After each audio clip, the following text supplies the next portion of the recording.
A vida intelectual, seu espírito, suas condições, seus métodos. Prefácio. A segunda edição. A pequena obra hoje reeditada foi reimpressa já muitas vezes. Ela data de 1920. Eu não a havia relido. Eu me perguntava, ao abordá-la com um novo olhar e uma experiência 15 anos mais velha, se nela reconheceria meu pensamento. Encontro-o integralmente, salvo certos matizes que eu não deixarei de levar em consideração na revisão que ora assumo. A razão disso é que estas páginas, na verdade, não têm data. Elas saíram de meu âmago. Já as trazia em mim havia um quarto de século quando eclodiram. Escrevi-as como alguém que expressa suas convicções essenciais e abre seu coração. O que me dá a confiança de que elas tiveram alcance é, com toda a certeza, sua repercussão de amplas proporções. Mas é sobretudo o testemunho de cartas inumeráveis, umas me agradecendo pela ajuda técnica que eu levava até os obreiros do espírito, outras pelo calor que me diziam ter sido transmitido a ânimos jovens ou viris, a maioria por aquilo que parecia ao leitor a revelação dentre todas a mais preciosa. A do clima espiritual próprio à eclosão do pensador, a sua elevação, a seu progresso, a sua inspiração, a sua obra. Eis aí efetivamente o principal. O Espírito tudo rege. É ele que inicia, executa, persevera e conclui. Como ele preside a cada aquisição, a cada criação, ele dirige o trabalho mais secreto e mais exigente que opera sobre si o trabalhador por toda a sua carreira. Não cansarei, assim espero, o leitor ao insistir uma vez mais nesse todo da vocação de pensador ou de orador, de escritor e de apóstolo. É verdadeiramente a questão prévia. É depois a questão de fundo, e é consequentemente o segredo do sucesso. Querem os senhores compor uma obra intelectual? Comecem por criar em seu interior uma zona de silêncio, um hábito de recolhimento, uma vontade de despojamento, de desapego, que os deixe inteiramente disponíveis para a obra. Adquiram esta disposição das faculdades mentais isenta do peso de desejos e de vontade própria, que é o estado de graça do intelectual. Sem isso, não farão nada, em todo caso, nada que valha. O intelectual não é filho de si mesmo. Ele é filho da ideia, da verdade eterna, do verbo criador e animador imanente à sua criação. Quando pensa corretamente, o pensador segue Deus à risca. Ele não segue sua própria quimera. Quando tateia e se debate no esforço da busca, ele é Jacó lutando com o anjo e forte contra Deus. Não é natural, nessas condições, que o homem que recebeu o chamado repudie e esqueça deliberadamente o homem profano, que deste ele rejeite tudo, sua leviandade, sua inconsciência, seu desleixo no trabalho, suas ambições terrenas, seus desejos orgulhosos ou sensuais, a inconsistência de seu querer ou a impaciência desordenada de seus desejos, suas complacências e suas antipatias, seus humores acrimoniosos ou seu conformismo, toda a inumerável rede de impedimentos que obstruem o caminho do vero e impossibilitam sua conquista. O temor a Deus é o começo da sabedoria, diz a Escritura. Esse temor filial não é no fundo senão um medo de si. No campo intelectual pode-se chamá-lo de atenção liberada de todas as preocupações inferiores e de fidelidade perpetuamente apreensiva ante a possibilidade de decair. Um intelectual deve estar sempre de prontidão para o pensar, isto é, para receber uma parte da verdade que o mundo carrega em seu curso e que lhe foi preparada, para tal ou qual curva desse curso, pela providência. O espírito passa e não volta. Feliz de quem está pronto para não perder, para de preferência até provocar e aproveitar o milagroso encontro. Toda obra intelectual começa pelo êxtase. Só depois se exerce o talento do arranjador, a técnica dos encadeamentos, das relações e da construção. Ora, o que é o êxtase senão um elevar-se para longe de si mesmo, um esquecimento de se viver, de si próprio, para que viva no pensamento e no coração objeto de nossa embriaguez? A memória mesma participa desse domingo. Existe uma memória baixa, uma memória de papagaio e não de inventor. Esta aí causa obstrução, tapando as vias por onde flui o pensamento em proveito de palavras e fórmulas fechadas. Mas há uma memória engatilhada em todas as direções e à espera de uma eterna descoberta. Em seu conteúdo, nada há que venha já pronto. Suas aquisições são sementes de futuro. Seus oráculos são promessas. Ora, tal memória é também estática. Ela funciona pelo contato com as fontes de inspiração. De modo algum se compraz de si mesma. O que encerra é novamente intuição, sob o nome de lembrança, e o de quem é hóspede se entrega por seu intermédio à exaltante verdade tanto quanto a busca. O que é verdadeiro para as aquisições e as consecuções era já verdadeiro para o chamado no início do percurso. Depois das hesitações da adolescência, quase sempre angustiada e perplexa, foi inevitável chegar à descoberta de si, à percepção desse impulso secreto que persegue em nós não sei qual resultado longínquo que a consciência ignora. Supõe que isso seja simples. A escuta de si mesmo é uma outra formulação para esta expressão, a escuta de Deus. É no pensamento criador que jaz nosso ser verdadeiro e nosso eu na forma autêntica. Ora, essa verdade de nossa eternidade, que domina nosso presente e prevê nosso porvir, é-nos revelada tão somente no silêncio da alma, silêncio dos vãos pensamentos que levam ao divertimento puéril e dissipador, silêncio dos barulhos de chamada que as paixões desordenadas não se cansam de fazer-nos escutar. A vocação pede o atendimento, que, no esforço único para sair de si, escuta e atende. O mesmo se dará por ocasião da escolha dos meios para ser bem-sucedido, da estruturação de seu modo de vida, de seus relacionamentos, da organização de seu tempo, da partilha entre a contemplação e a ação, entre a cultura geral e a especialização, entre o trabalho e os descansos, entre as concessões necessárias e as intransigências ferozes, entre a concentração que fortalece e as expansões que enriquecem, entre o retrair-se e o relacionar-se com gênios, pessoas com quem se tem afinidade de ideias, com a natureza ou a vida social etc, etc. Tudo isso só é avaliado com sabedoria quando em êxtase também, perto do eternamente verdadeiro, longe do que cobiça e é tomado de paixão. E ao final a dádiva dos resultados e sua extensão estipulada lá no alto exigirão a mesma virtude de acolhida, a mesma postura desinteressada, a mesma paz em uma vontade que não seja a nossa.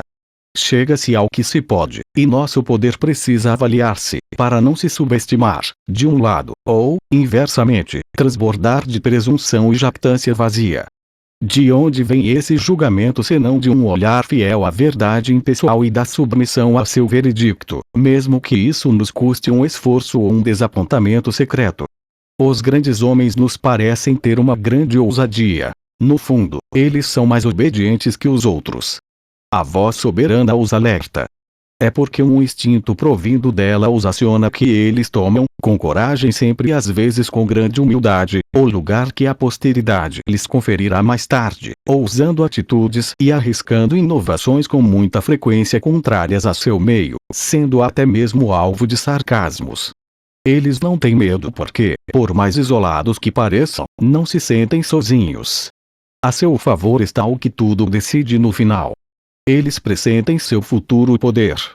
Nós temos, sem dúvida, de lidar com uma unidade de natureza totalmente diversa. Nós devemos, entretanto, ir colher nossa inspiração nas mesmas alturas. É a altitude que mede a pequenez. Quem não possui o sentido das grandezas se deixa exaltar ou abater facilmente, quando não as duas coisas ao mesmo tempo. É para não pensar no escaravelho gigante que a formiga acha o ácaro demasiadamente pequeno, e é para não sentir o vento dos cumes que o caminhante se demora languidamente nas encostas.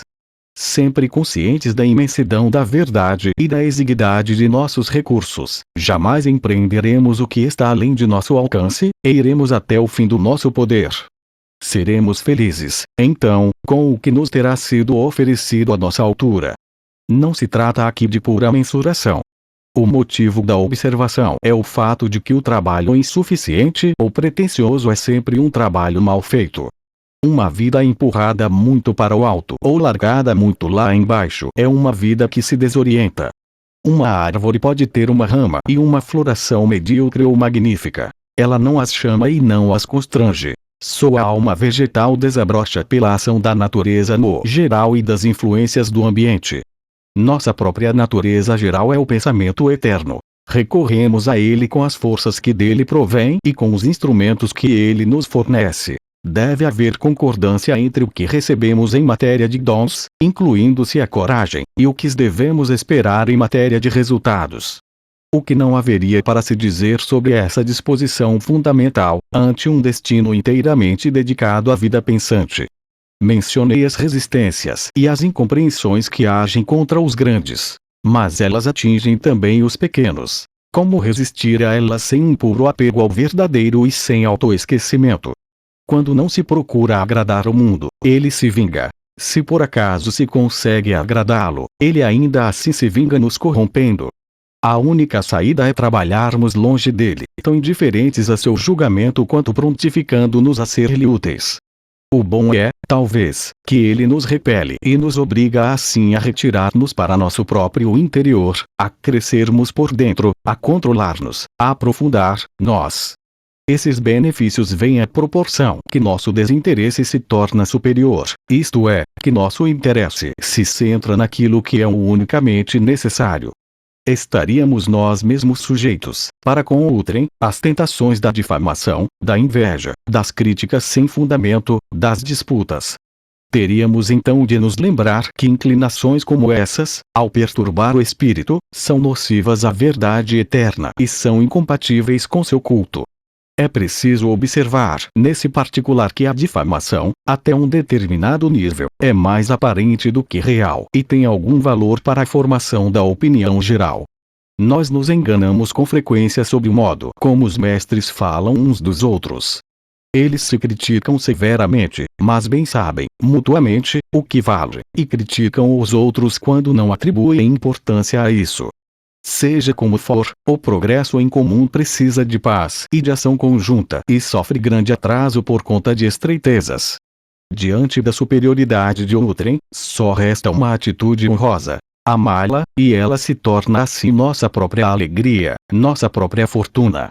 Uma fortuna diferente poderá nos tentar. A que se obtém mediante um êxito exterior, a bem dizer, hoje em dia, bastante raro, quando se trata de um verdadeiro intelectual.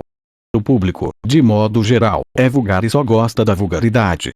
Os editores de Edgar Poe diziam ser obrigados a pagar-lhe menos do que a outros, porque ele escrevia melhor que os outros. Conheci um pintor a quem um marchand de arte dizia: seria bom tomar umas aulas? Sim, para aprender a não pintar tão bem. O homem dedicado à perfeição não entende essa linguagem. Ele não aceita por preço algum, sob forma alguma, ser um seguidor do que Baudelaire chamava de zoocracia. Mas e se essa dedicação esmorecesse? Mesmo não dando importância aos juízos de terceiros, não estamos nós à mercê, quando a sós, dos tolos julgamentos da vaidade e da puerilidade instintiva? Nunca cales, nunca escondas de ti o que se pode pensar contra teu próprio pensamento, escreve Nietzsche. Já não se trata mais aí dos incompetentes e dos curiosos, e sim de nosso próprio testemunho em estado vigilante e íntegro. Quantas vezes não gostaríamos de desconversar, de alcançar a autossatisfação mesmo que enganosa, de dar-nos a preferência conquanto indevidamente. A severidade para consigo, tão propícia à retidão dos pensamentos e à preservação destes contra os mil riscos da busca, é um ato de heroísmo. Como declarar-se culpado e amar sua condenação sem o amor desvairado daquilo que julga? Isso se corrige, é verdade, por um apego intransigente às nossas persuasões profundas, às intangíveis intuições que se encontram na base de nosso esforço e até de nossa crítica. Não se constrói sobre o nada, e os retoques do artesão não afetam os primeiros alicerces. O que está assimilado e averiguado deve ser resguardado de retratações infundadas e de escrúpulos. É o mesmo amor pela verdade que assim o quer. É o mesmo desinteresse que se interessa, em nós, por aquilo que nos supera e que nem por isso deixou de vir alojar-se em nossa consciência. Apreciações como essas são delicadas. Elas são, porém, necessárias. Sob hipótese alguma, as elevadas certezas sobre as quais se assenta todo o trabalho da inteligência devem ser abaladas. E, inclusive, o caso de defender-se, em nome desse mesmo apego, contra este melhor que se chamou muito adequadamente de inimigo do bom. Pode ocorrer, ao ampliar-se o campo da pesquisa, que ela se enfraqueça, e pode ocorrer, ao aprofundar-se nela para além de determinados limites, que o espírito fique perturbado e não consiga alcançar nada além de perplexidade. A estrela que se fita de modo por demais ardente e contínuo pode, em razão desse próprio fator, pôr-se a piscar cada vez mais e acabar desaparecendo do céu. Não decorre daí que se deva evitar aprofundar-se, nem tampouco desprezar essa vasta cultura que é uma condição para o aprofundamento em qualquer setor. Mas alerto contra os excessos, e aponto que o puro apego ao que é verdadeiro, sem paixão pessoal, sem frenesi, é o que constitui sua especificidade. Existe ainda uma outra defesa contra a precipitação nos julgamentos e na elaboração das obras. Ninguém se deixa ofuscar, quando ama a verdade, por uma ideia brilhante a qual se deu por auréola meiras banalidades. Não é assim que uma obra adquire seu valor. Pode acontecer que o mais medíocre dos seres encontre uma ideia, como se fosse um diamante bruto ou uma pérola. O difícil é lapidar essa ideia e sobretudo engastá-la na joia da verdade que será a verdadeira criação. Na categoria dos leitores precipitados de uma obra, diz o Sr. Ramon Fernandes usando uma formulação divertida, eu incluiria de bom grado o autor da mencionada obra. Está muito bem. Mas de onde provém essa pressa negligente, que absolve de antemão o leitor menos interessado e menos responsável? Ela deverá ser evitada, por uma dedicação mais profunda tão somente à verdade. Será preciso igualmente abster-se de se lançar sobre um tema específico que se gostaria de desenvolver sem ter investigado seus antecedentes gerais e seus vínculos. Ser múltiplo por longo tempo é a condição para ser uno sem perder a riqueza. A unidade do ponto de partida não é senão um vazio. Isso se sente quando a elevada e misteriosa verdade tem nosso culto. Se não utilizarmos então tudo quanto aprendemos, restará no que dissermos uma ressonância secreta, e a confiança recompensa essa plenitude. É um grande segredo de saber fazer com que uma ideia se irradie graças a seu fundo feito de noite crepuscular. Outro segredo é o de fazer-lhe conservar, apesar desse fulgor, sua força de convergência. O fracasso nos espreita, ou chega a ser sequer sentido. É hora de se refugiar no culto imutável, incondicionado, que havia inspirado esforço. Meu cérebro se transformou num retiro para mim, escreve Charles Bonnet. Acima do cérebro está aquilo a que ele se consagra, e o retiro, então, é de uma segurança toda especial. Mesmo à custa de muita dor, a criação é uma alegria, e, mais do que a criação, a veneração da ideia de onde ela procede. De mais a mais, como observava Foch, é com resíduos que se ganham as batalhas. Um fracasso em tal coisa é o que prepara para uma vitória em tal outra, para uma vitória, em suma, como fica assegurado a qualquer um que tenha mérito e faça esforço. Quero assinalar o último efeito da submissão absoluta da qual acabo de tecer o elogio. Ela limita nossas pretensões não apenas pessoais, mas também humanas. A razão não pode tudo. Sua última ação, segundo Pascal, consiste em constatar seus limites. Ela o faz tão somente se ela se entregou à sua primeira lei, que não é sua verdade própria, encarada como propriedade ou como conquista, mas a verdade impessoal e eterna. Aqui, mais nenhuma limitação para a honra, pelo próprio fato de se haver renunciado à fatuidade. O mistério compensa. A fé substituída à busca arrasta o espírito em vastidões que ele jamais teria conhecido por si mesmo, e a luminosidade de seu próprio plano só tem a ganhar com o fato de que astros longínquos o obriguem a voltar o olhar para o céu.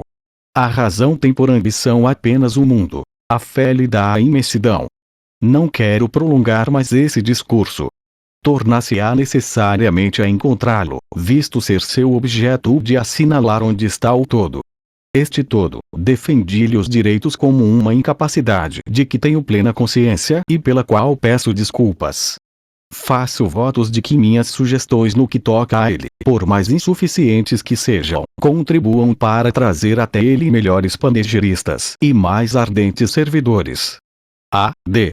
Certilanges, dezembro de 1934. Introdução. Encontra-se entre as obras de Santo Tomás uma carta a um certo Frei João, onde são enumerados 16 preceitos para adquirir o tesouro da ciência. Essa carta, seja ela autêntica ou não, pede para ser examinada em si mesma. Ela não tem preço. Gostar-se-ia de deixar gravados todos os seus termos no íntimo do pensador cristão. Acabamos de publicá-la mais uma vez na sequência das orações do mesmo doutor, nas quais se condensa seu pensamento religioso e transparece sua alma. 2. Tivemos a ideia de comentar os 16 preceitos a fim de anexar-lhes o que pode vir a ser útil ou lembrar aos estudiosos modernos.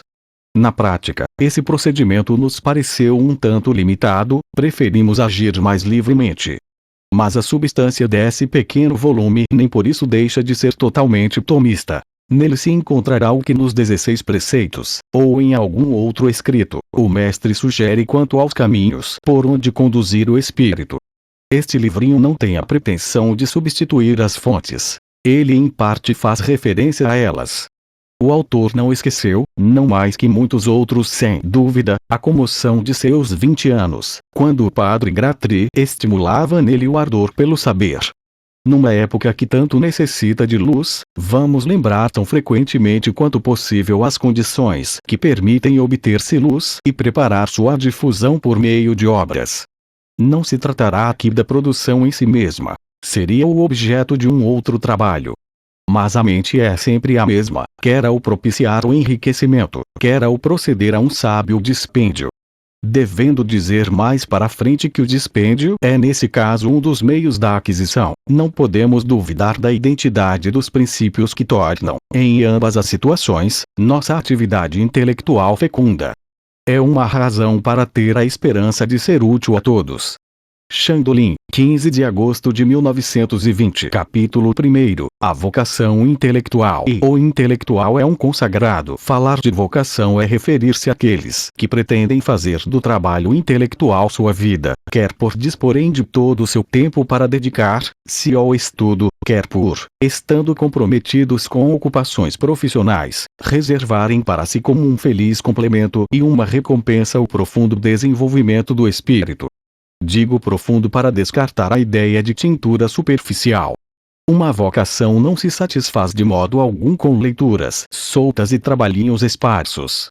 Trata-se de penetração e de continuidade, de empenho metódico com vistas a uma plenitude que responda ao chamado do espírito e aos recursos que lhe agradou repassar-nos. Esse apelo não deve ser prejulgado. Só se incorreria em contrariedades ao lançar-se num caminho onde não se pudesse avançar a passo firme. O trabalho é imposto a todos, e depois de uma primeira formação onerosa, ninguém estará agindo com sabedoria se deixar seu espírito retornar pouco a pouco a seu estado de indigência inicial. Mas uma coisa é a manutenção tranquila do que se adquiriu, outra coisa a retomada desde a base de uma instrução sabidamente provisória apenas, que se considera unicamente um ponto de partida. É esse último estado de espírito que corresponde ao de um chamado. Ele implica uma resolução séria. A vida de estudo é austera e impõe pesadas obrigações. Ela traz compensações, por sinal, generosas. Mas ela exige um investimento à altura de poucos. Os atletas da inteligência, tal como os do esporte, devem prever as privações, os longos treinos e uma tenacidade às vezes sobre-humana. É preciso entregar-se de todo o coração para que a verdade se entregue. A verdade só está a serviço de seus escravos. Uma tal orientação não deve ser adotada antes de uma longa deliberação consigo mesmo. A vocação intelectual é como todas as demais. Ela está inscrita em nossos instintos, em nossas capacidades, em não sei que impulso interior que a razão controla. Nossas disposições são como as propriedades químicas que determinam, para cada corpo, as combinações nas quais esse corpo pode entrar. Isso não pode ser dado. Isso vem do céu e da natureza primeira. Tudo é uma questão de ser obediente a Deus e a si mesmo depois de ter lhes ouvido a voz. Seguindo essa interpretação, o dito de Disraeli, façam o que lhes agradar, contanto que isso lhes agrade de fato, comporta um significado importante. O gosto, que está em correlação com as tendências profundas e com as aptidões, é um excelente juiz. Se Santo Tomás pôde dizer que o prazer qualifica as funções e pode contribuir para a classificação dos homens, isso deve levá-lo a concluir que o prazer pode também desvendar nossas vocações. É tão somente necessário perscrutar bem para dentro dessas profundezas onde o gosto e o impulso espontâneo se unem aos dons de Deus e sua providência. Além do interesse imenso de se realizar plenamente a si mesmo, o estudo de uma vocação intelectual comporta um interesse geral ao qual ninguém pode se furtar. A humanidade cristã é composta de personalidades diversas, dentre as quais nenhuma abdica sem empobrecer o grupo e sem privar o Cristo eterno de uma parte de seu reinado. O Cristo reina pelo seu desdobramento. Toda a vida de um de seus membros é um instante qualificado de sua duração. Todo caso humano e cristão é um caso incomunicável, único e, por conseguinte, necessário, da extensão do corpo espiritual. Se alguém for designado como porta-luz, que não vai encobrir com um anteparo o brilho diminuto ou resplandecente que se espera dele na casa do pai de família. Amém a verdade seus frutos de vida, por si próprios e pelos outros. Consagrem ao estudo e a seu uso a maior parte de seu tempo e de seu coração. Todos os caminhos, exceto um, lhes são ruins, já que se afastam da direção onde sua ação é esperada e requisitada. Não sejam infiéis a Deus, a seus irmãos e a si próprios, rejeitando um chamado sagrado.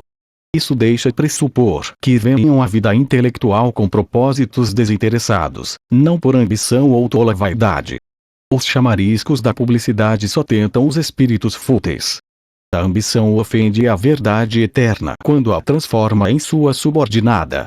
Brincar com as questões que dominam a vida e a morte, com a natureza misteriosa, com Deus, conseguir para si um destino literário ou filosófico em detrimento do verdadeiro ou fora do compromisso com o verdadeiro não seria um sacrilégio. Tais objetivos, o primeiro sobretudo, não dariam respaldo ao pesquisador. Ver-se-ia prontamente o esforço esmorecer e a vaidade tentar se satisfazer com o vazio, sem preocupação com as realidades. Mas isso deixa supor também que a aceitação do fim acrescentamos a aceitação dos meios, sem o que a submissão à vocação não teria muita seriedade. Muitos gostariam de saber. Uma vaga aspiração conduz as multidões em direção a horizontes que a maioria admira de longe, como o portador de gota ou de coqueluche o faz com as neves eternas. Obter sem pagar é o desejo universal, mas é um desejo de corações covardes e de cérebros enfermos. O universo não acorre ao primeiro sussurro, e a luz de Deus não aparece sob nossa lâmpada sem o rogo de nossa alma. O Senhor é um consagrado. Queira o que quer a verdade. Consinta, por ela, a mobilizar-se, a instalar-se nos setores próprios a ela, a organizar-se, por ser inexperiente, a apoiar-se na experiência dos outros. Se a juventude soubesse. São os jovens, principalmente, que precisam desse aviso. A ciência é um conhecimento pelas causas. Porém, ativamente, no que diz respeito à sua produção, ela é uma criação pelas causas. É preciso conhecer e adotar as causas do saber, em seguida instalá-las, e não repelir a preocupação com os fundamentos até o momento de assentar a cobertura. Nos primeiros anos de liberdade depois dos estudos, com a terra intelectual recém-revolvida e as sementes lançadas, quantas e quão belas culturas não se poderiam empreender. É o tempo que não se recuperará mais, o tempo sobre o qual repousará a vida mais tarde. Tal como ele terá sido, assim seremos nós, pois não se podem fincar novas raízes. Viver na superfície castigará por ter negligenciado, a seu tempo, o futuro que sempre herda do passado. Que cada qual pense a respeito, enquanto pensar ainda pode vir a ser útil. Quantos jovens, a pretexto de se tornarem trabalhadores, desperdiçam miseravelmente seus dias, suas forças, sua seiva intelectual, seu ideal. Ou eles não trabalham, têm tempo de sobra pela frente. Ou eles trabalham mal, por capricho, sem saber nem quem são, nem para onde querem ir, nem como se caminha. Aulas, leituras, amizades, dosagem do trabalho e do descanso, da solidão e da ação, da cultura geral e da especialização, sentido do estudo, arte de extrair e de empregar os dados adquiridos, realizações provisórias que anunciam o trabalho vindouro, virtudes a obter e a desenvolver, nada está previsto, nada alcançará a satisfação. Contudo, que diferença, quando se sabe que dispõe dos mesmos recursos, entre aquele que sabe e que prevê, e aquele que vive só de improvisos. O gênio é uma longa paciência, mas uma paciência organizada, inteligente. Não há necessidade de faculdades extraordinárias para realizar uma obra. Estar um pouco acima da média já é o bastante. O restante é fornecido pela energia e por suas aplicações sensatas. É como o que se dá com um operário honesto, comedido e trabalhador. Ele consegue, enquanto o inventor não passa às vezes de um ser fracassado e azedo. Tudo que aqui digo é válido para todos. Eu o aplico, entretanto, especialmente àqueles que sabem não dispor senão de uma parte de sua vida, a mais precária, para se dedicar aos trabalhos da inteligência. Esses devem, mais que os outros, ser consagrados. O que eles não podem distribuir ao longo de seu tempo de existência, terão de condensá-lo num curto espaço. O ascetismo especial e a virtude heróica do trabalhador intelectual deverão ser sua prática cotidiana. Mas se eles consentirem com essa dupla oferenda de si próprios, eu lhes digo, em nome do Deus da verdade, que eles não desanimem. Se a genialidade não é indispensável para produzir, tanto menos necessário é ter plena liberdade. Bem melhor ainda, esta tem armadilhas que obrigações rigorosas podem ajudar a vencer. Uma correnteza comprimida entre margens estreitas se atirará mais longe. A disciplina exigida pela profissão é a melhor escola. Ela é proveitosa para os lazeres de estudo. Sob pressão, nos concentraremos mais, aprenderemos o valor do tempo, nos refugiaremos com ímpeto nessas horas raras em que, o dever estando satisfeito, temos encontro com o ideal, em que gozamos da descontração numa ação que escolhemos, depois da ação imposta pela áspera existência. O trabalhador que encontra assim no novo esforço a recompensa pelo esforço antigo, que o transforma em seu tesouro de avarento, é em geral um apaixonado. Não se pode desprendê-lo do que fica assim consagrado pelo sacrifício. Se seu ritmo parece mais lento, ele tem como empurrá-lo mais adiante. Pobre tartaruga trabalhadeira, nada de entreter-se, só perseverança, e ao cabo de alguns poucos anos terá ultrapassado a lebre indolente cujo ritmo desimpedido causava inveja a seu andar penoso. Avaliem um mesmo trabalhador isolado, privado de recursos intelectuais e de convívios estimulantes, enfiado em algum fim de mundo interiorano onde ele parece condenado a apodrecer, exilado longe das ricas bibliotecas, das aulas brilhantes, do público vibrante, possuindo apenas a si mesmo e obrigado a tirar tudo desses fundos inalienáveis. Ora, que este tampouco se desencoraje. Tendo tudo contra si, que ele preserve a si mesmo e que isso lhe baste. Um coração ardente tem mais chances de chegar lá, nem que seja em pleno deserto, do que um sujeitinho do quartier latim usando e abusando da fartura. Aqui, mais uma vez, da dificuldade pode brotar força. Só nos retesamos para conseguir melhor apoio nas montanhas nos trechos difíceis. As trilhas planas nos deixam relaxados e o relaxamento sem controle se torna depressa calamitoso. O que vale acima de tudo é o querer, um querer profundo, querer ser alguém, chegar a alguma coisa, ser desde já, pelo desejo, esse alguém qualificado por seu ideal. No restante sempre se dá um jeito. Livros existem por toda parte, só bem poucos são indispensáveis. Relações, estímulos, podemos encontrá-los espiritualmente em nossa solidão. Os grandes seres estão aí, presentes a quem os invocar, e os grandes séculos impulsionam por trás o pensador fervoroso. Os cursos, aqueles que deles dispõem não os frequentam ou os frequentam mal se eles não tiverem neles mesmos algo que lhes permita abrir mão, caso necessário, desse privilégio. Quanto ao público, se às vezes ele nos excita, com frequência nos perturba, nos dispersa, e de que vale recolher uma moeda na rua se enquanto isso podemos estar perdendo uma fortuna? Mais vale a solidão apaixonada, onde cada grão tem uma produtividade de 100 por 1 e cada raio de sol engendra as cores douradas do outono. Santo Tomás de Aquino, vindo estabelecer-se em Paris e descobrindo a grande cidade de longe, disse ao frade que o acompanhava: "Irmão, eu daria tudo isso pelo comentário de Crisóstomo a São Mateus." Quando se experimenta sentimentos como esse, não importa onde se está nem de que se dispõe, está-se marcado pelo sinal, é-se um eleito do Espírito. Só resta perseverar e confiar-se à vida tal como Deus a determina. Jovem, o Senhor que entende esse linguajar e que os heróis da inteligência parecem chamar misteriosamente, mas que receia estar despreparado, escute-me. O Senhor dispõe de 2 horas por dia. Pode comprometer-se a resguardá-las com todo o egoísmo possível, a empregá-las com todo o ardor possível, e, em seguida, destinado, também o Senhor, ao reino de Deus. É impossível beber o cálice cujo sabor requintado e amargo estas páginas gostariam de dar-lhe a experimentar? Se a resposta for sim, tenha confiança. Mais do que isso, encontre repouso na certeza. Obrigado a ganhar sua vida, pelo menos poderá ganhá-la sem ter de sacrificar, como acontece frequentemente, a liberdade de sua alma. Abandonado, isso só o arremessará com maior violência ainda rumo a seus nobres fins. A maioria dos grandes homens exerceram uma profissão. As 2 horas que eu peço, muitos declararam que elas bastam para um destino intelectual. Aprenda a administrar esse pouco tempo.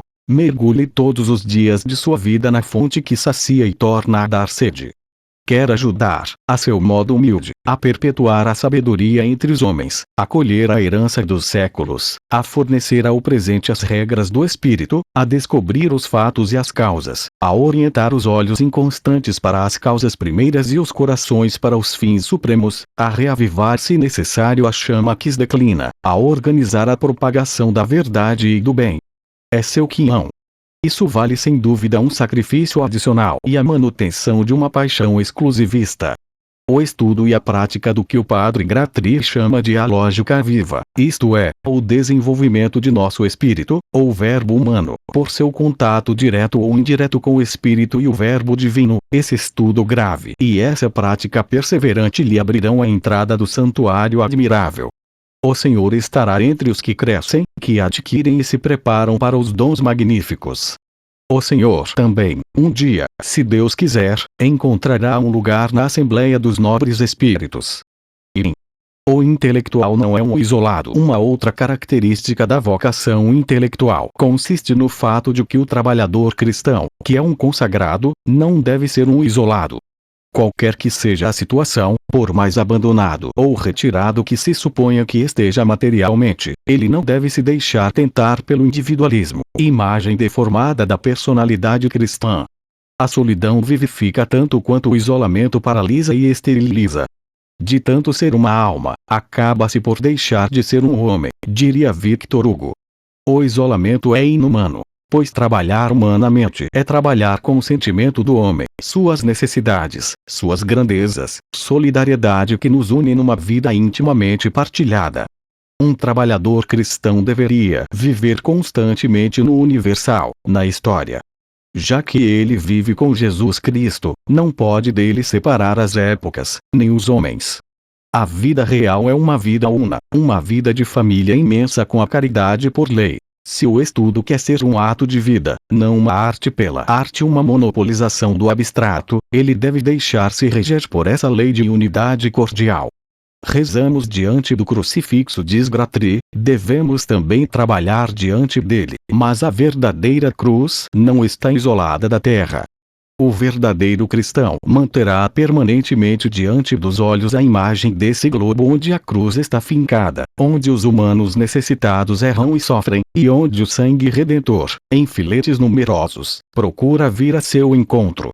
A porção de claridade que ele detém o reveste de um sacerdócio. O que ele quer alcançar com isso é uma promessa implícita de domingo. Toda a verdade é prática. A mais abstrata em aparência, a mais elevada, é também a mais prática.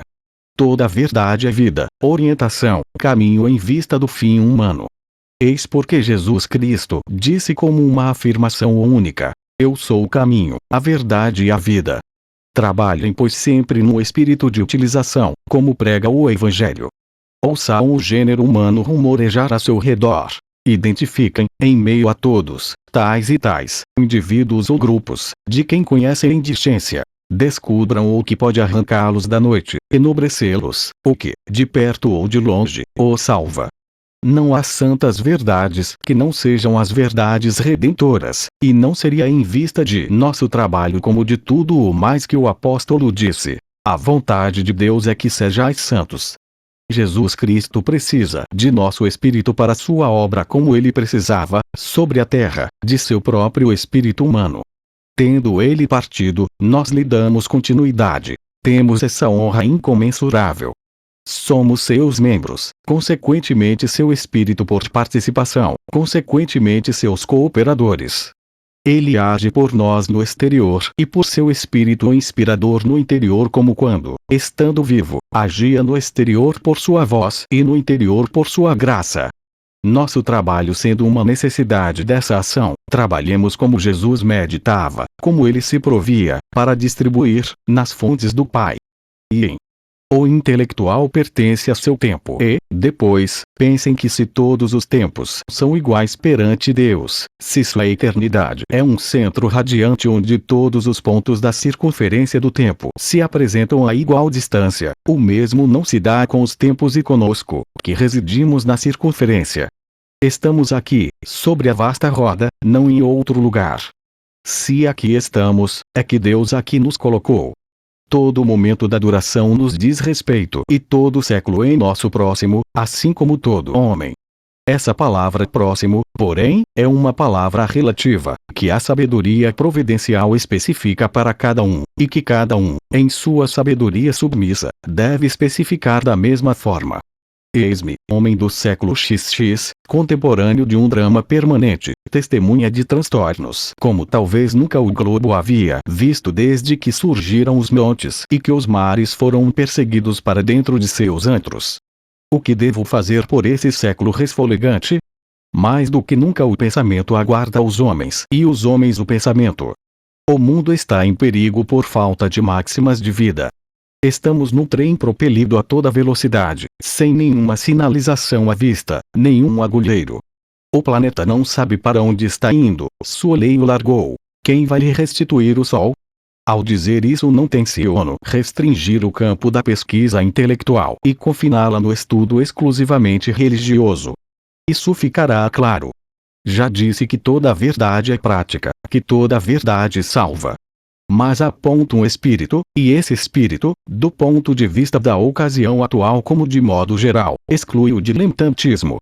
Ele descarta também uma determinada tendência arqueológica, um amor pelo passado que não dá a devida importância às dores do presente, um apreço dado ao passado que parece ignorar a presença universal de Deus. Todos os tempos não se equivalem, mas todos os tempos são tempos cristãos, e há um que para nós e na prática os supera todos: o nosso. Com vistas a ele existem nossos recursos inatos, nossas graças de hoje e de amanhã, consequentemente também os esforços que devem trazer-lhe uma resposta. Não vamos nos assemelhar àqueles que dão sempre a impressão de estar carregando os cordões do pano mortuário nos funerais de antigamente. Utilizemos o valor dos mortos para viver. A verdade é sempre nova. Como a relva da manhã recoberta de um delicado orvalho, todas as virtudes antigas têm vontade de reflorescer. Deus não envelhece. É preciso ajudar esse Deus a renovar não os passados sepultados e as crônicas extintas, mas a face eterna da terra. Tal é o espírito do intelectual católico, tal sua vocação. Quanto mais cedo ele especificar esse dado geral pela descoberta do tipo de estudos aos quais deve se dedicar, melhor será. Ouçam agora quais as virtudes que Deus lhe pede. Capítulo 2. As virtudes de um intelectual cristão. E as virtudes comuns. Eu poderia dizer: a virtude contém a intelectualidade em potencial, pois, conduzindo-nos a nosso fim, que é intelectual, a virtude equivale ao supremo saber. Daí se tirariam muitas coisas. Daí se poderia até mesmo tirar tudo, pois a essa primazia da ordem moral está ligada à dependência relativa do verdadeiro, do belo, da harmonia, da unidade e do próprio ser no tocante à moralidade que fica assim aparentada com o primeiro princípio. Mas eu prefiro seguir por uma estrada mais modesta. As qualidades do caráter assumem em relação a todas as coisas um papel preponderante. O intelecto não é mais que uma ferramenta e a manipulação determinará seus efeitos. Para reger adequadamente a inteligência, não fica evidente que qualidades bem diferentes da própria inteligência são exigidas? Instintivamente todo espírito reto declara que a superioridade em qualquer setor inclui uma dose de superioridade espiritual. Para julgar de modo verdadeiro, é preciso ser grande. Não haveria qualquer coisa de chocante em ver, se uma grande descoberta ser o feito de um patife. A candura de um homem simples ficaria, com isso, bastante magoada. Fica-se escandalizado com uma desunião que ofende a harmonia humana. Não se acreditam nesses joalheiros que vendem pérolas, mas não as usam. Viver bem junto da fonte sublime sem nada tomar emprestado de sua natureza moral, isso dá a impressão de ser um paradoxo. Usufruir do poder da inteligência de transformá-lo numa força isolada, numa protuberância, é fácil desconfiar que se trata aí de um jogo perigoso, porque toda força isolada, em meio a um todo equilibrado, torna-se sua vítima. Se o caráter chegar a perecer, é de se esperar, como decorrência, que o sentido das grandes verdades venha a sofrer consequências. O espírito, não estando mais sob controle, não encontrando mais seu nível, enveredará por declives escorregadios, e sabe-se que um pequeno erro inicial chega grande ao final. A força lógica poderá jogar mais para baixo aquele cuja alma deixou o discernimento sem proteções. Daí tantas quedas estrondosas, e tantos equívocos às vezes geniais, por parte de mestres desorientados. A vida é uma unidade. Seria muito surpreendente que se pudesse trabalhar numa de suas funções, em pleno desenvolvimento, em detrimento de outra, e que viver as ideias não nos ajudasse a percebê-las. A que se deve essa unidade da vida? Ao amor. Dize-me o que tu amas, eu te direi o que tu és. O amor é em nós o começo de tudo, e esse ponto de partida comum do conhecimento e da prática não pode deixar de tornar solidários, em certa medida, os retos caminhos de um e da outra. A verdade vem aos que a amam, aos que se submetem a ela, e esse amor não ocorre sem virtude. Assim sendo, a despeito de suas possíveis taras, o gênio que está trabalhando já é virtuoso. Para completar sua santidade bastaria que ele fosse mais plenamente ele próprio. O verdadeiro cresce na mesma terra que o bem, suas raízes se tocam. Se arrancados dessa raiz comum e por isso menos ligados à sua terra, um ou outro padecem, a alma fica anêmica ou o espírito debilitado. Pelo contrário, ao alimentar o verdadeiro ilumina-se a consciência. Ao fomentar o bem, guia-se o saber. Praticando-se a verdade que já se sabe, passa-se a merecer aquela que se ignora. Passa-se a merecê-la na visão de Deus e também por meio de um mérito que já é um autocoroamento. Uma vez que todas as verdades estão interligadas, e a homenagem prestada ao fato sendo a mais decisiva de todas, quando nós a prestamos à verdade da vida, nós nos aproximamos das luzes soberanas e do que delas depende. Basta eu embarcar no afluente e chegarei ao rio, e daí ao mar. Examinemos mais de perto essa doutrina tão importante, de tamanha importância, aliás, que só para relembrá-la teria sido oportuno produzir este livrinho. A virtude não é a saúde da alma. E quem ousará dizer que a saúde não interfere em nada na visão? Perguntem ao oculista. Um clínico inteligente não se limita a medir a curvatura do cristalino e a escolher armações de óculos, a receitar colírios ou lavagens oculares. Ele se preocupa com seu estado geral, com sua dentição, com seu ritmo de vida, com suas vísceras. Não se surpreendam se esse médico especializado num único órgão já se põe a interrogá-lo sobre sua virtude. A visão espiritual não é menos exigente. Será que acreditam que pensamos apenas com a inteligência? Não passamos de um feixe de capacidades onde se toma para isso aqui ou para aquilo lá o instrumento apropriado. Nós pensamos com toda a nossa alma, declarava Platão. Iremos dentro em pouco bem mais longe e diremos, com todo o nosso ser. O conhecimento diz respeito a tudo em nós, desde a ideia vital até a composição química da mínima célula. As desordens mentais de toda e qualquer natureza, os estados delirantes, as alucinações, as astênias e as hiperstênias, as desadaptações à realidade, sejam de que espécie forem, são provas concretas de que não é o espírito sozinho que pensa, e sim o homem. Como farão para pensar adequadamente como uma alma doente, com um coração triturado pelos vícios, dilacerado pelas paixões, desorientado por amores violentos ou culpados? Há um estado de lucidez e um estado de cegueira da alma, dizia Gratry, um estado são, consequentemente, sensato, e um estado insensato. O exercício das virtudes morais, nos diz por sua vez Santo Tomás de Aquino, virtudes pelas quais são refreadas as paixões, importa sobremaneira a aquisição da ciência. 3. Mas isso é evidente. Reflitam comigo. De que depende antes de tudo o esforço da ciência? Da atenção, que define o campo da pesquisa, nos concentra nele e faz com que todas as nossas forças aí encontrem respaldo. Em seguida, do julgamento que colhe o fruto da investigação. Ora, as paixões e os vícios relaxam a atenção, a dispersam, a desviam e prejudicam o julgamento por meio de rodeios cujos contornos foram atentamente perscrutados por Aristóteles e muitos outros depois dele. Todos os psicólogos contemporâneos concordam a esse respeito e a evidência não deixa margem à menor dúvida. A psicologia dos sentimentos rege a prática, mas igualmente, em grande parte, o pensamento. A ciência depende de nossas tendências passionais e morais. Apaziguar-nos é isolar em nós o sentido do universal. Retificar-nos é isolar o sentido do verdadeiro. Vamos prosseguir nossa reflexão. Quais são os inimigos do saber? Obviamente a ininteligência. Tanto que o que estamos dizendo dos vícios, das virtudes e de seu papel na ciência pressupõe sujeitos em pé de igualdade no restante. Mas, além da estupidez, que inimigos os senhores receiam? Não pensaram na preguiça, onde ficam soterrados os melhores entre os dons? Na sensualidade, que enfraquece e entorpece o corpo, embaça a imaginação, estupidifica a inteligência, dispersa a memória? No orgulho, que ora ofusca, ora entenebrece, que acata tão plenamente nossos próprios pontos de vista que podemos perder de vista o universal. Na inveja, que renega obstinadamente a luz aqui ao lado. Na irritação, que repele as críticas e se finca no erro. Além desses obstáculos, o estudioso se elevará em maior ou menor grau em função de seus recursos e de seu meio. Mas ele alcançará o nível de sua própria genialidade, de seu próprio destino.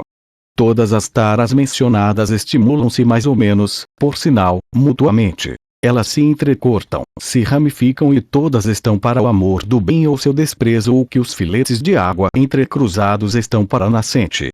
A pureza do pensamento exige a pureza da alma. Eis uma verdade geral que nada poderá abalar. Que o neófito da ciência se deixe dela imbuir. Prossigamos mais para cima e, já que falamos de nascentes, não vamos esquecer a primeira delas.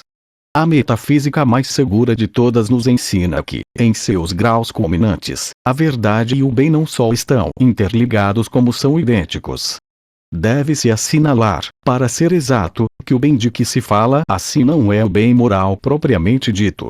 Para ir diretamente ao ponto, trata-se tão somente do que é desejável, mas uma guinada basta para ir-se de um ao outro. O bem moral é apenas o desejável, medido pela razão e proposto à vontade como um fim.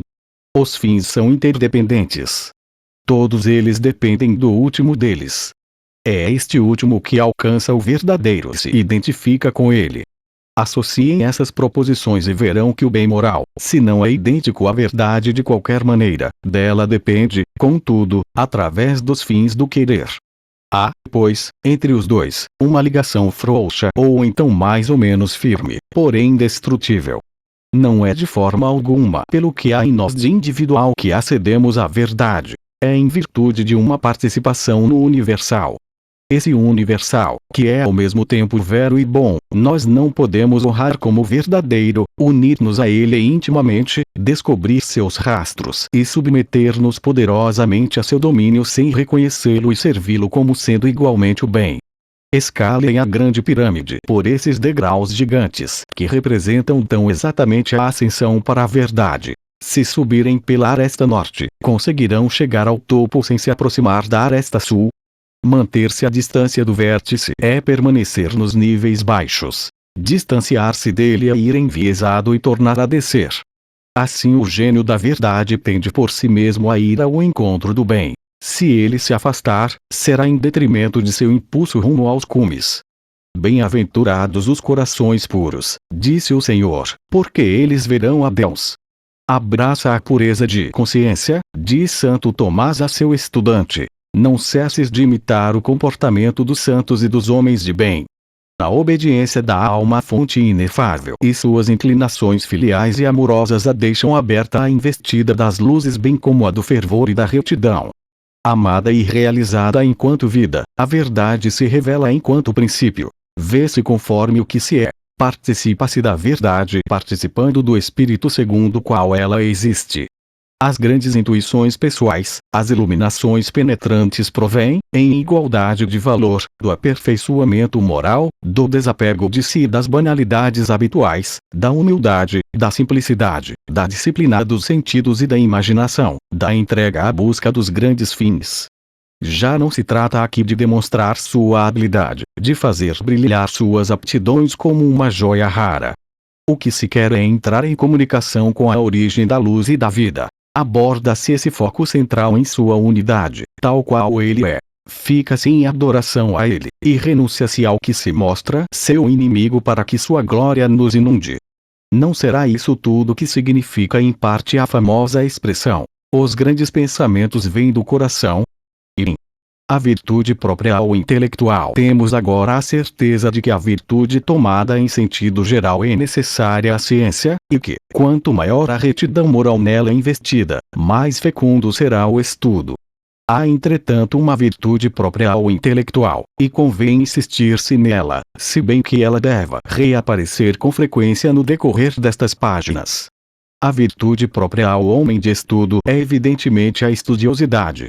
Que não haja precipitação em julgar isso um tanto simplicista. Nossos mestres nessa doutrina incluíram aí muitas coisas, e daí excluíram muitas outras. Santo Tomás classificava a estudiosidade sob a categoria da temperança moderadora, para indicar que, em si, o saber é sem dúvida sempre bem-vindo, mas que a constituição da vida nos pede para temperar, isto é, adaptar às circunstâncias e juntar às demais obrigações um apetite por conhecer, que cai facilmente nos excessos. Ao dizer excessos, refiro-me aos dois extremos. No reino da estudiosidade, dois vícios se opõem. A negligência de um lado, a vã curiosidade de outro. Não vamos nos deter aqui na primeira. Se ela não for odiosa ao leitor na hora de fechar este livrinho, é porque ele terá se cansado no caminho ou porque nós teremos traçado muito mau percurso. Mas não direi o mesmo acerca da curiosidade. Esta pode se aproveitar de nossos melhores instintos e viciá-los no exato instante em que simula estar satisfazendo-os. Já mencionamos os intuitos ambiciosos que desorientam uma vocação intelectual. Sem chegar a tanto, a ambição pode, contudo, alterar a estudiosidade e seus efeitos úteis. Uma ação ambiciosa no que diz respeito à ciência não é mais uma ação científica, e aquele que a comete não merece mais o nome de intelectual. Qualquer outra finalidade pecaminosa pediria o mesmo veredicto. Por outro lado, o estudo, mesmo que desinteressado e íntegro em si, nem sempre é oportuno. Se não o for, o sujeito da ciência esquece sua função de homem, e que intelectual é esse que não é um homem. Outros deveres que não os do estudo são deveres humanos. O conhecimento tomado no absoluto é sem dúvida nosso bem supremo, mas o que dele se experimenta aqui fica com frequência subordinado a outros valores que lhe serão equivalentes sob os auspícios do mérito. Um pároco do interior que se sacrifica por seus paroquianos, um clínico que se desleixa à ciência para prestar primeiros socorros, um filho de família que ingressa numa profissão para ajudar os seus e assim renuncia à sua disponibilidade para se cultivar não estão profanando seu gênio interior, estão prestando homenagem a esse verdadeiro que é juntamente com o bem um único e mesmo ser.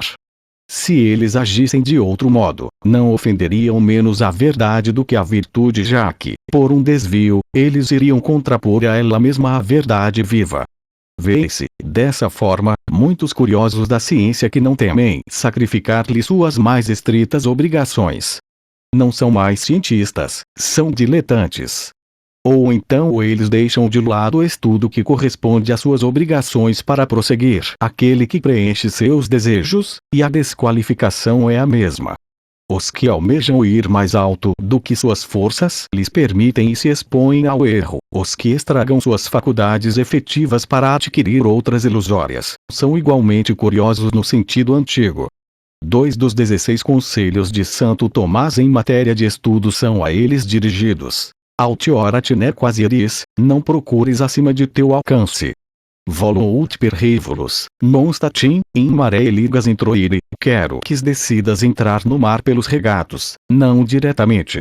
Conselhos preciosos, proveitosos para a ciência tanto quanto para a virtude por equilibrarem o homem.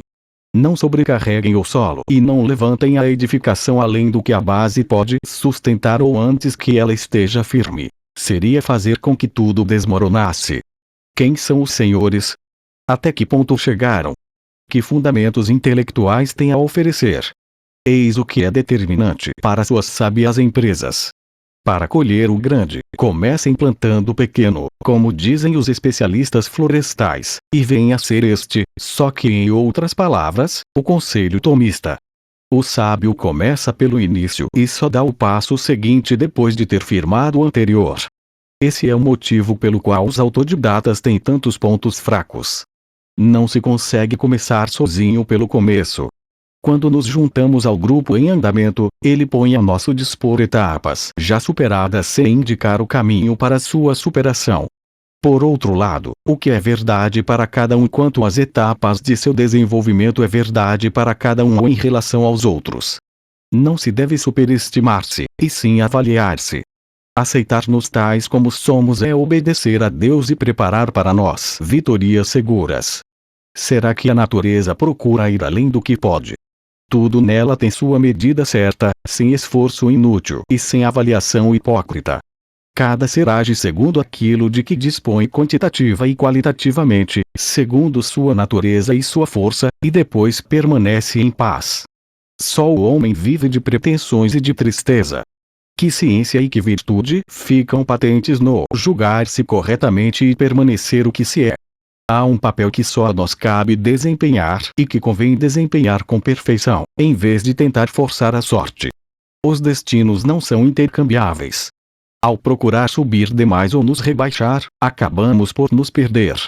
Caminhe em frente, seguindo seu próprio ritmo, com Deus por guia. Santo Tomás acrescenta a essas precauções necessárias a preocupação em não deter sua curiosidade nos objetos cá na terra em detrimento do objeto supremo. Tiraremos daí, mais adiante, uma consequência importante para a organização do trabalho. 5. Mas, primeiramente, que o estudo não tome o lugar do culto, da oração, da meditação direta sobre as coisas de Deus. Ele próprio é um ofício divino, conquanto sob forma de reflexo. Ele procura e homenageia os vestígios criadores ou ainda as imagens, de acordo com o que estiver investigando, a natureza ou a humanidade. Mas ele deve ceder seu lugar, no devido tempo, ao contato direto. Se esquecer disso, além de desconsiderar um dever de suma importância, a imagem de Deus no âmbito das coisas criadas forma uma barreira diante da nossa visão, e os vestígios não conseguem senão nos afastar para bem longe daquele que eles atestam. Estudar tanto que não mais se pratique a prece, o recolhimento, que não mais se leia nem a palavra sagrada, nem a dos santos, nem a das grandes almas, tanto que se caía no esquecimento de si mesmo e que, de tão concentrado nos objetos do estudo, se chegue a descuidar do hóspede interior, é um abuso e uma enganação. Supor que assim se progredirá e se produzirá mais equivale a dizer que o rio fluirá melhor se sua fonte secar. A ordem do espírito deve corresponder à ordem das coisas. No real tudo se eleva ao divino, tudo dele depende, porque tudo dele provém. Na efígie do real em nós, as mesmas dependências se manifestam, a menos que tenhamos transtornado as relações do verdadeiro. E em o espírito de oração essas disposições ficarão a salvo se, independentemente da devoção preexistente ao estudo, se cultivar no próprio trabalho o espírito de oração.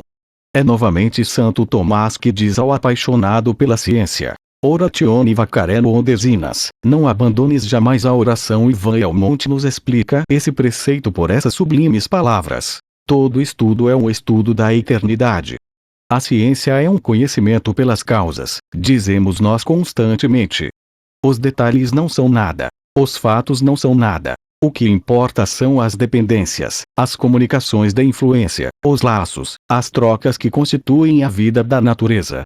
Ora, por trás de todas as dependências, há a dependência original. No nó de todos os laços, o laço supremo. No topo das comunicações, a fonte. Sob as trocas, o dom. Na sístole e na diástole do mundo, o coração, o imenso coração do ser. Não deve o espírito a ele voltar-se continuamente e não perder por um minuto sequer o contato com o que é deveras o todo de todas as coisas e, por conseguinte, de toda a ciência? A inteligência não assume plenamente seu papel senão quando exerce uma função religiosa, isto é, quando cultua o verdadeiro supremo através do verdadeiro diminuído e disperso. Cada verdade é um fragmento que expõe por todos os lados suas amarras. A verdade em si mesma é una, e a verdade é Deus. Cada verdade é um reflexo. Por detrás do reflexo e conferido-lhe valor, está a luz. Cada ser é uma testemunha. Cada fato é um segredo divino. Para além está o objeto da revelação, o herói do testemunho. Todo verdadeiro se destaca sobre o infinito como sobre seu fundo de perspectiva. Assemelha-se a ele. Pertence a ele. Por mais que uma verdade particular ocupe o primeiro plano, as imensidões estão mais além. Poder-se-ia dizer: uma verdade particular não passa de um símbolo real, um sacramento do absoluto. Ela representa, e é, mas não por ela própria. Ela não basta a si própria. Ela vive por empréstimo e morreria se abandonada à sua inconsistência. Para a alma em pleno despertar, toda a verdade é, pois, um ponto de encontro. O pensamento soberano solicita a presença do nosso. Deixaremos de comparecer ao sublime encontro. A vida do real não se encontra por inteiro naquilo que se vê, naquilo que se analisa pela ciência. O real tem uma vida oculta, como Jesus, e essa vida é também uma vida em Deus. É como uma vida de Deus. É uma revelação de sua sabedoria pelas leis, de seu poder pelos efeitos, de sua bondade pelos proveitos, de sua tendência à propagação pelos intercâmbios e pelo crescimento. Convém venerar e amar essa espécie de encarnação pelo próprio contato com aquele que se encarna. Destacar esse corpo de Deus de seu espírito é dele abusar, como é abusar do Cristo, ver nele unicamente o homem. A encarnação do Cristo resulta na comunhão, na qual não se dissociam o corpo, o sangue, a alma e a divindade do Salvador. A quase encarnação de Deus no ser, da verdade eterna em cada caso do verdadeiro, deve resultar também no êxtase celeste, em lugar de nossas buscas distraídas e de nossas admirações banais. Temos de optar por trabalhar sob a proteção das leis maiores e sob a lei suprema. Nem o conhecimento, nem qualquer manifestação de vida deve ser apartada de suas raízes na alma e na realidade, onde o Deus do coração e o Deus dos céus se revelam e se unem. A unidade deve fazer-se entre nossos atos, incluindo-se o ato de aprender, e nossos pensamentos e nossas realidades primordiais. Em tudo, tenhamos a alma toda, a natureza toda, a adoração toda e a própria divindade conosco. Para alcançar esse espírito de oração na ciência, não é, por sinal, necessário recorrer a nenhum encantamento misterioso. Esforço extrínseco algum é requerido. Sem dúvida a invocação a Deus e a sua intervenção especial encontram aqui seu lugar. Santo Tomás sempre orava antes de ditar ou de pregar. Ele tinha composto com esse fim uma oração admirável. Seis o filho da ciência que balbucia procura com toda a espontaneidade a palavra que lhe falta no olhar divino. Mas na própria ciência, na ciência cristã, encontramos a banqueta na qual subiremos para erguer-nos mais perto de Deus e retomarmos o estudo com a alma mais esclarecida e como que providos dos dons do profeta. Tudo que instruir conduz a Deus por um caminho coberto. Toda a verdade autêntica é, por si, eterna, e a eternidade que ela veicula orienta em direção àquela da qual ela é a revelação. Através da natureza e da alma, aonde afinal se pode ir, a não ser rumo à sua fonte? Se não se chegar lá, é porque se tomou um desvio durante o trajeto. Com um simples salto o espírito inspirado e direito transpõe os intermediários, e a toda pergunta que surge nele, quaisquer que sejam as respostas particulares que ele apresente, uma voz secreta responde: Deus. Daí por diante é só deixar o espírito prosseguir em seu impulso de um lado, em sua atenção por outro lado, para que, entre o objeto de um estudo particular e aquele da contemplação religiosa, um vai-vem se estabeleça em proveito de ambos. Num movimento arrebatado e não raro inconsciente, passa-se do vestígio ou da imagem a Deus, e daí, saltando com forças renovadas, volta-se aos rastros do divino caminhante. O que se encontra é então comentado, enaltecido. Vê-se aí um episódio de um imenso acontecimento espiritual. Mesmo tratando de um nada, tem-se o sentimento de ser um frequentador de verdades perante as quais as montanhas são efêmeras. O ser infinito e a duração infinita nos envolvem, e nosso estudo é efetivamente um estudo da eternidade. A disciplina do corpo. Como já dissemos, a doutrina da composição humana se opõe a uma dissociação das funções espirituais e das funções corporais, mesmo as mais estranhas, em aparência, ao pensamento puro. Santo Tomás concorda plenamente com este pensamento irônico de Aristóteles. É tão ridículo dizer: só a alma entende, quanto dizer: ela constrói ou ela tece. 7. Ele próprio formula estas proposições aparentemente materialistas. As diversas disposições dos homens às obras da alma se devem às diversas disposições de seu corpo. 8. A boa compleição do corpo responde à nobreza da alma. 9. Isso nada tem de surpreendente. O pensamento nasce em nós depois de longas preparações em que a máquina corporal em seu todo está em operação. A química celular é a base de tudo. As mais obscuras sensações preparam nossa experiência. Esta é o produto do trabalho dos sentidos, que elaboram lentamente suas aquisições e as fixam pela memória. É em meio a fenômenos fisiológicos, dando-lhes continuidade e sendo deles dependente, que o fato intelectual se produz. Ninguém pensa, mesmo que não esteja senão fazendo uso de uma ideia feita, sem evocar todo um conjunto de imagens, de emoções, de sensações, que são o caldo de cultura da ideia. Quando queremos suscitar um pensamento em alguém, quais são os meios de que dispomos? Apenas deste: produzir nele pela palavra, pelos sinais, estados de sensibilidade e de imaginação, de emoção e de memória, nos quais ele descobrirá nossa ideia e poderá torná-la sua. Os espíritos não se comunicam senão pelo corpo. Da mesma forma, o espírito de cada um não se comunica com a verdade e consigo mesmo senão pelo corpo. Tanto é que a mudança pela qual passamos da ignorância à ciência deve ser atribuída, segundo Santo Tomás, diretamente ao corpo e só por acaso à parte intelectual. 10. Uma tal doutrina, constantemente retomada pelo doutor, tão essencialmente, tão providencialmente moderna, não deve engendrar esta convicção segundo a qual, para pensar, sobretudo para pensar com ardor e sabedoria durante toda uma vida, é indispensável submeter ao pensamento não somente a alma e seus diversos poderes, mas também o corpo e todo o conjunto das funções orgânicas. Tudo, no intelectual, deve ser intelectual. As compleições física e mental, a substância homem, estão a serviço dessa vida especial que por certos ângulos parece tão pouco humana. Vamos mantê-la livre de obstáculos. Vamos nos tornar uma harmonia cujo resultado será a conquista do verdadeiro. Ora, existem aí duas coisas que se devem encarar, tanto uma como a outra, sem nenhum respeito humano, se bem que a primeira tem a tendência de assustar os indivíduos espirituais com juízo pouco firme. Antes de mais nada, não tenham vergonha de se preocupar em ter boa saúde.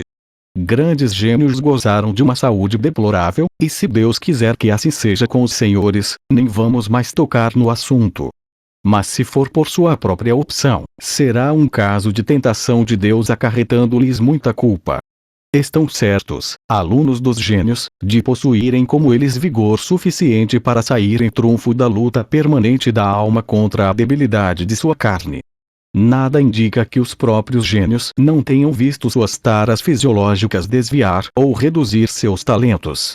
Não poucas anomalias intelectuais, nos mais bem dotados, se explicariam talvez dessa maneira, e a fraca produção de alguns teria a mesma explicação. Em situação de igualdade de dons, é certo que a doença constitui-se num fator de séria inferioridade. Ela diminui o rendimento. Ela interfere na liberdade da alma nos momentos em que esta desempenha suas delicadas funções. Ela distrai a atenção. Ela pode falsear o raciocínio pelos efeitos da imaginação e da emotividade que o sofrimento provoca. Uma doença do estômago muda o caráter de um homem. Seu caráter muda seus pensamentos. Se Leopardi não tivesse sido o aborto que foi, estaria ele incluído entre os pessimistas. Consequentemente, quando se trata de levar uma vida elevada, não pensem estar rebaixando a discussão se preocuparem, ao mesmo tempo que com o pensamento, com todos os seus substratos orgânicos. Uma alma sã no corpo são continua sendo ideal. O pensador tem uma fisiologia especial. Ele deve preservá-la e não hesitar em consultar o especialista nessa arte.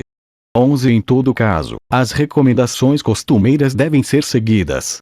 Uma boa higiene equivale para os senhores a uma virtude quase que intelectual. Para nossos intelectuais modernos, em quem a filosofia é às vezes tão pobre, a higiene é rica. Não a desprezem, ela enriquecerá a sua filosofia. Levem tanto quanto possível uma vida ao ar livre. É um fato comprovado que a atenção, esse nervo da ciência, está em estreita correlação com a respiração e, para a saúde geral, é sabido que a abundância de oxigênio é uma condição básica. Janelas abertas ou entreabertas quando a prudência o permitir, sessões frequentes de respirações profundas, principalmente se combinadas com movimentos que as ampliem e as normalizem, passeios antes e depois do trabalho, ou até mesmo entremeados com ele de acordo com a tradição grega. Eis aí práticas excelentes. É importante trabalhar numa postura que libere os pulmões e não comprima as vísceras.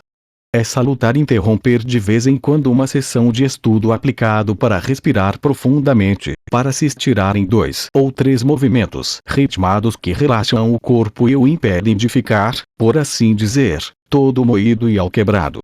Descobriu-se que inspirar profundamente e se alçando sobre a ponta dos pés, em frente à janela aberta, é ainda mais eficaz. Invistam nisso tudo para não incorrer numa congestão de seus órgãos e sua consequente debilitação. Uma sessão de exercícios por dia faz-se necessária. Lembrem-se do comentário do médico inglês. Aqueles que não encontram tempo para fazer exercícios terão de encontrar tempo para ficar doentes. Se não puderem exercitar-se ao ar livre, há métodos alternativos excelentes. O de J.P. Muller é um dos mais inteligentes, mas existem outros. 12. Os trabalhos manuais amenos e descontraídos seriam igualmente preciosos para a mente e para o corpo. Nossos pais não o ignoravam, mas nosso século tornou-se desvairado e incapaz de respeitar a natureza. É por isso que a natureza se vinga. Programem seriamente suas férias uma vez por ano e, acessoriamente, no decorrer do ano. E não entendo com isso a ausência total de trabalho, o que seria relaxante demais para faculdades já por si inconstantes, e sim predominância do repouso, do ar livre e do exercício em plena natureza. Sejam cuidadosos com sua alimentação. Comida leve, simples, moderada quanto à quantidade e ao preparo lhes permitirá maior prontidão e liberdade no trabalho. Um pensador não passa sua vida em sessões de digestão. Vigiem mais de perto ainda seu sono. Não invistam nele nem muito pouco. Muito torna pesados, encêbados, espessos o sangue e o pensamento. Muito pouco os expõe a prolongar ou a superpor perigosamente as excitações do trabalho. Observem-se. Em matéria de sono, como a respeito da alimentação, encontrem a medida certa e tomem a firme resolução de mantê-la. Não há nesse ponto uma lei geral. Globalmente, compreendam que o cuidado com o corpo, instrumento da alma, é para o intelectual uma virtude e uma sabedoria. Santo Tomás reconhece-lhe plenamente essas qualidades e inclui a sabedoria do corpo entre os elementos que contribuem para a beatitude temporal, que dá ensejo a outra. 13 Não se transformem em raquíticos, em fracassados que mais tarde se tornariam talvez estupidificados, velhotes prematuros, logo imbecis avarentos do talento a eles confiado pelo mestre. Mas a preocupação com esse consorte corporal comporta também outros elementos. Nós nos referimos às paixões e aos vícios como sendo formidáveis inimigos do espírito. Estávamos então focados em seus efeitos psicológicos, nas perturbações que eles trazem ao juízo, a orientação do espírito, que eles transformam, ao chegar a determinado grau, em potência das trevas. Atualmente trata-se de seus efeitos corporais que tornam a ser, indiretamente, doenças da alma. Ao se permanecer um guloso, um preguiçoso, um escravo do travesseiro e da mesa, ao se abusar do vinho, do álcool, do tabaco, ao se entregar a excitações insanas, a hábitos ao mesmo tempo debilitantes e enervantes, a pecados talvez periodicamente perdoados, mas cujos efeitos se prolongam, como se poderá praticar a higiene cuja necessidade acabamos de defender? Um amigo do prazer é um inimigo de seu corpo e se torna depressa um inimigo de sua alma. A mortificação dos sentidos é exigida em prol do pensamento e é a única apta a nos levar a este estado de clarividência de que falava Gratri. Se obedecerem à carne, estarão prestes a se tornar carne, enquanto têm de se tornar inteiramente espírito. Porque se chama Santo Tomás de doutor angélico? Seria unicamente por seu gênio alado. Não, é porque tudo nele ficava subordinado ao pensamento genial e santo, porque sua carne, originária das margens tirrenas, se havia revestido das alvuras do Carmo e do Hermon. Porque, casto, sóbrio, fervoroso e alheio a qualquer excesso, ele era todo alma, uma inteligência servida por órgãos, segundo a célebre definição. A disciplina do corpo e sua mortificação, juntamente com os cuidados necessários dos quais, em si mesmas, elas constituem a melhor parte. Tal é, trabalhadores cristãos, e sobretudo os senhores, homens jovens, uma das mais valiosas salvaguardas de seu porvir. Capítulo 3. A organização da vida e simplificar. Para que tudo no estudioso esteja centrado no trabalho, não lhe basta organizar-se por dentro, definir sua vocação e administrar suas forças. Falta ainda arrumar sua vida, e com isto quero dizer no tocante à ambientação, às obrigações, ao convívio e ao cenário. Uma palavra se impõe aqui sobrepujando todo o restante. Simplifiquem. Os senhores têm uma viagem difícil pela frente. Não se sobrecarreguem com bagagens. Pode ocorrer que não estejam propriamente no comando. Então, pensarão consigo próprios. De que adiantaria legislar? Errado. Dada uma mesma situação externa, um espírito de simplificação pode muito, e o que não se elimina exteriormente, sempre se pode eliminá-lo de sua alma. Não atrilarás para arar o jumento com o boi, diz a lei. O trabalho quieto e controlado não deve ficar associado aos trancos caprichosos e barulhentos de uma vida toda voltada para fora.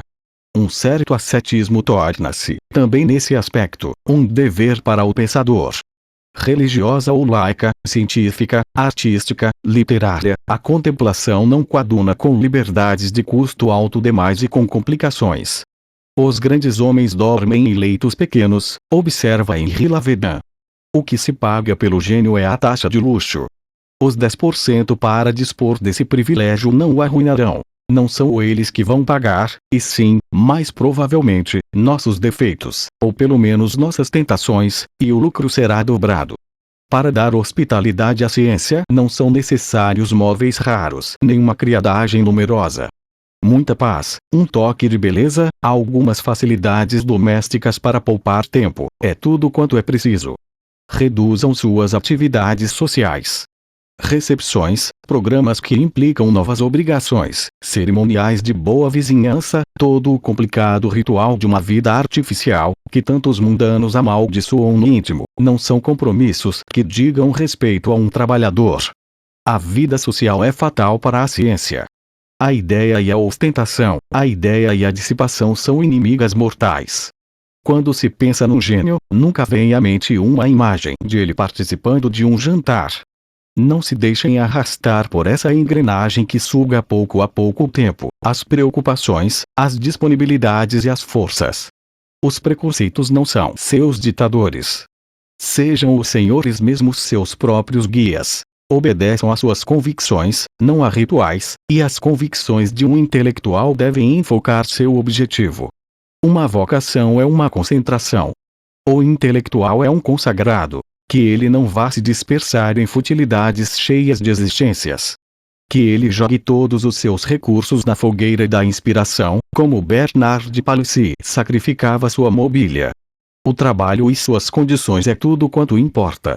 O gasto e os cuidados desperdiçados em ninharias encontrariam bem melhor uso na constituição de uma biblioteca para si, na programação de uma viagem instrutiva, de férias de descanso, de audições de música que refrescam a inspiração, etc. O que favorece sua obra é sempre oportuno. O que a entrava e os enreda tem de ser banido, pois, além dos inconvenientes imediatos, os senhores ficam estimulados a procurar o lucro e desnorteiam dessa maneira seu esforço.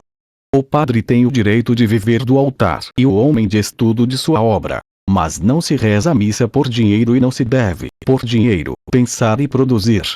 Se pertencerem aos que têm de ganhar a vida fora do trabalho pelo qual optaram, de que modo, ficando sua vida sobrecarregada, preservarão os senhores as parcas horas de que dispõem?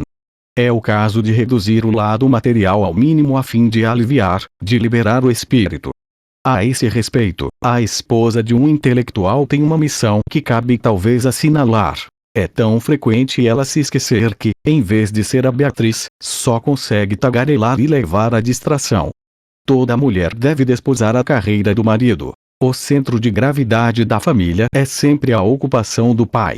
Aí está situada a vida produtiva, por conseguinte também o dever fundamental.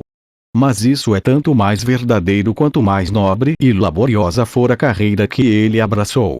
A vida em comum tem aqui por centro um cume. A mulher deve nele se instalar, em lugar de tentar afastar dele o pensamento viril. Arrastá-lo para bobagens sem relação com suas aspirações é fazer o marido perder o apetite por ambas as vidas que se contradizem entre si. Que a filha de Eva pense nisso e não dê razão mais do que é estritamente necessário ao Divisos Est de São Paulo. Se o homem casado é, de certa forma, dividido, que ele se torne também dobrado. Deus lhe deu uma ajuda semelhante a si, que ela não se torne outra. Os conflitos ocasionados pela incompreensão da alma gêmea são fatais à produção. Eles levam o espírito a viver numa inquietação que o corrói.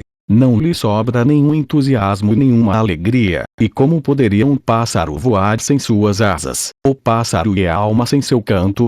Que a guardiã do lar não seja, assim, o gênio maldoso, que ela seja a musa.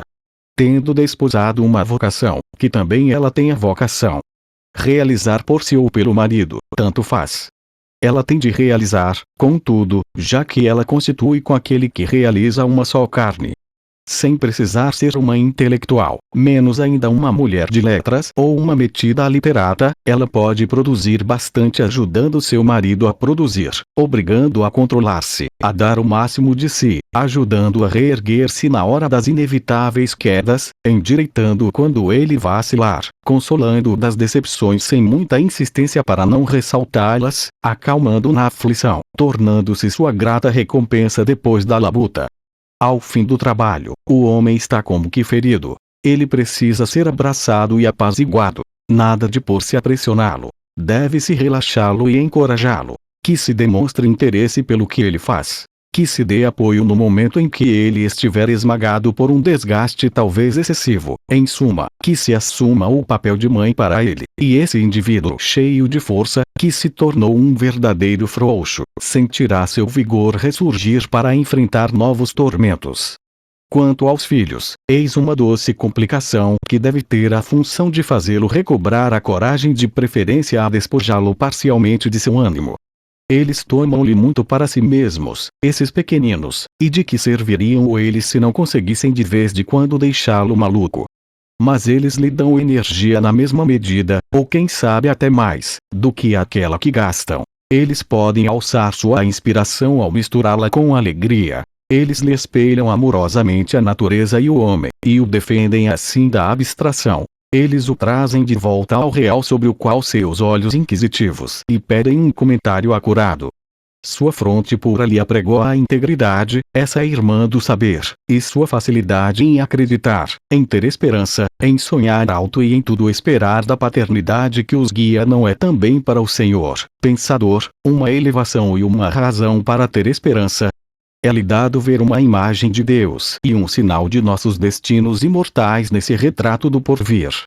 Os que renunciaram à família no intuito de se entregar por inteiro à sua obra e aquele que a inspira estão no direito de se felicitar, atribuindo devido apreço às liberdades que são conferidas por esse sacrifício. Esses pensarão em seus irmãos cheios de incumbências, repetindo-se a observação bem-humorada de Lacordaire acerca de Ozano. Há uma armadilha que ele não soube evitar, o casamento. Mas o trabalhador comprometido num relacionamento pode e deve fazer desse relacionamento uma força, uma motivação para sua obra e uma das formas de seu ideal. E conservar a solidão na organização da vida, o ponto essencial a resguardar e em vista do qual se opta por todo o restante, são as medidas a serem tomadas interna e externamente em prol da solidão. Santo Tomás atribui tamanha importância que dos 16 conselhos ao intelectual, 7 ele dedica aos relacionamentos e ao retiro.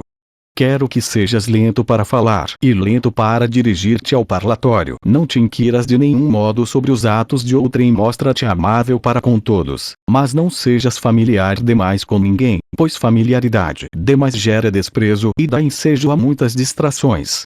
Não te imiscuas de nenhum modo em palavras e ações seculares, evita acima de tudo os deslocamentos inúteis, ama a tua cela. Se queres ter acesso ao celeiro de vinhos, o celeiro de vinhos de que aqui se fala, alusivamente ao Cântico dos Cânticos e ao comentário de São Bernardo, é o abrigo secreto da verdade, cujo cheiro atrai de longe a esposa, isto é, a alma ardente. É o refúgio da inspiração, o lar do entusiasmo, do gênio, da invenção, da busca calorosa, é o palco dos jogos do espírito e de sua sábia embriaguez. Para ingressar nessa morada, deve-se deixar de lado as banalidades, deve-se praticar o retiro, cuja cela monástica é o símbolo. Nas celas, como ao longo dos grandes corredores, escreve Paul Adal, de El Deus, página 67. O silêncio assemelha-se a uma pessoa magnífica, trajada da brancura das paredes, a velar. Que está ela a velar, senão a prece e o trabalho?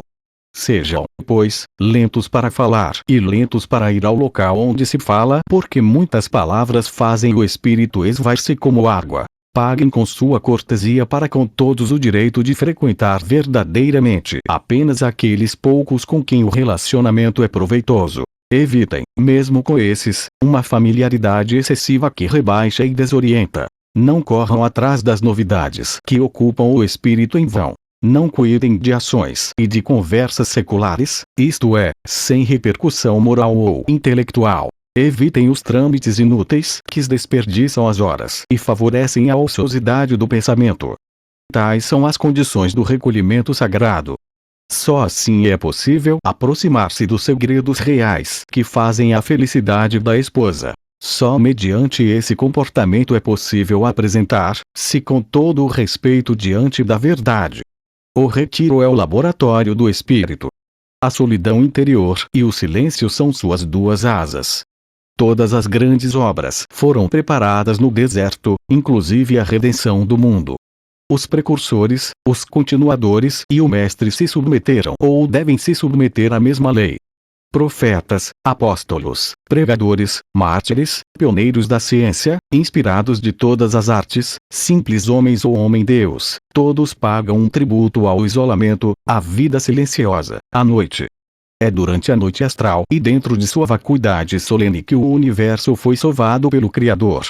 Aquele que quiser desfrutar das alegrias da criação não deve apressar-se em pronunciar o Fiat Lux, faça-se luz, nem sobretudo em passar em revista todos os bichos do mundo, sob as sombras propícias, que ele tome, como Deus, todo o tempo de que precisar para preparar a matéria dos astros,